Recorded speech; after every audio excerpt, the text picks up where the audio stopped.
Renewed calls this evening for the government to remove mentally ill people from the streets. This following the brutal attack of a 3-year-old boy in Pagy, St. Mary yesterday. Now the suspect is now in police custody. Sandy Williams reports.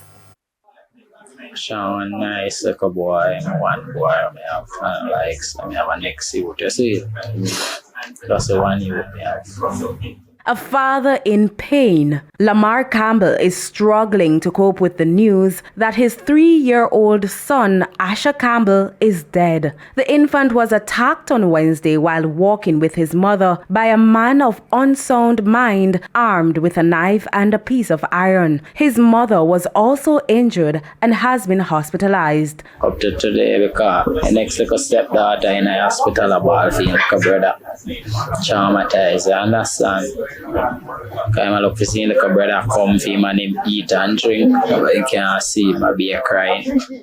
News of Asher's death was too much for his school family. So it's very sad to get this news yesterday that he's no longer with us and the manner in which he left us. It is so hard for me.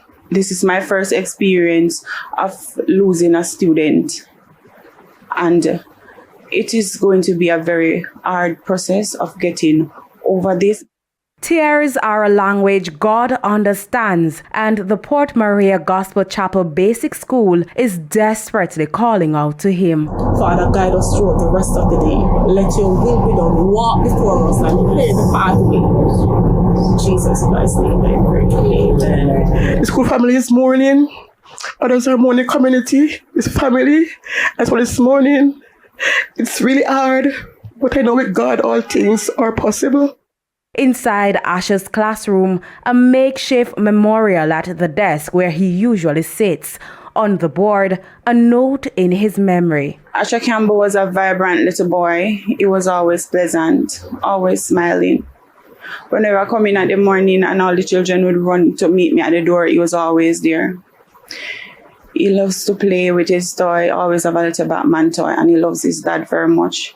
Even on days when it might get broken or he didn't have it, he'll say, "My daddy, I go buy back one."